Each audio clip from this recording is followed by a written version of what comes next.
కాకినాడ జిల్లాలో డయేరియా ప్రపరణ ప్రాంతాల్లో నీటిలో ఈకోలియా బ్యాక్టీరియా ఉన్నట్లు అధికారులు గుర్తించారు. తాగునీటిలో మురుగు, పక్షులు, జంతువులు, మనుషుల మలం కలిస్తే ఈ బ్యాక్టీరియా వస్తుందని అధికారులు చెబుతున్నారు. ఇప్పటికే జిల్లాలోని కొమ్మనాపల్లి, బెండపూడి, వేట్లపాలెంలో 230 డయేరియా కేసులు నమోదవగా 2 మృతి చెందినట్లు అధికారులు ధృవీకరించారు. వాటర్ శాంపిల్స్ ను విశాఖలోని రీజనల్ హెల్త్ ల్యాబొరేటరీకి పంపించిన అధికారులు ట్యాంకుల క్లోరినేషన్ తో పాటు ఇంటింటి సర్వే చేస్తున్నారు. కాకినాడలో డయేరియా ప్రబలి ఇప్పటికే 2 ప్రాణాలు కోల్పోయినట్లుగా తెలుస్తోంది. ఇక ఇంటింటి సర్వే కూడా చేస్తున్నారు అధికారులు. తాజా అప్డేట్స్ మా ప్రతినిధి రాజు అందిస్తారు. రాజు,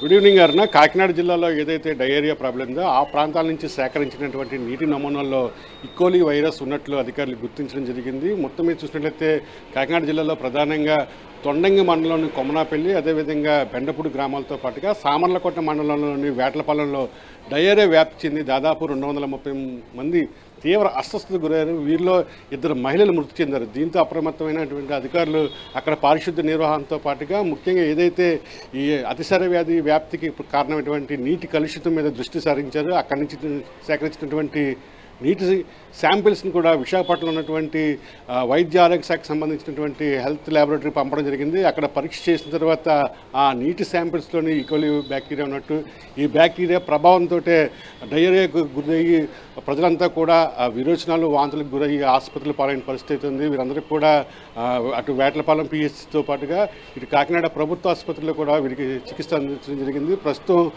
గ్రామాల్లో ఈ క్లోరినేషన్ పనులు ఏదైతే వాటర్ ట్యాంకులు నీటి కలుషితం అయ్యాయో అక్కడ క్లోరినేషన్తో పాటుగా ఇంటింటి డోర్ టు డోర్ సర్వే చేస్తారు. ఇంకా ప్రధానంగా ఈకోలి బ్యాక్టీరియా రావడానికి కారణం ఒకటి అధికారులు చెప్తున్నారు. మనుషులు లేదా పక్షులు లేదా జంతువులకు సంబంధించినటువంటి మలం కలుషిత నీటిలో కలిసినప్పుడు ఆ నీరు తాగిన వ్యక్తులు ఈ డయేరియా బారిన పడతారని చెప్పి అధికారులు చెప్తున్నారు.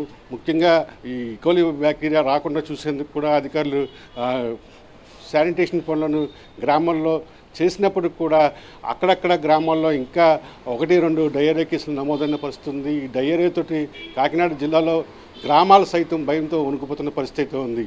అరుణ. Right Raju, thank you.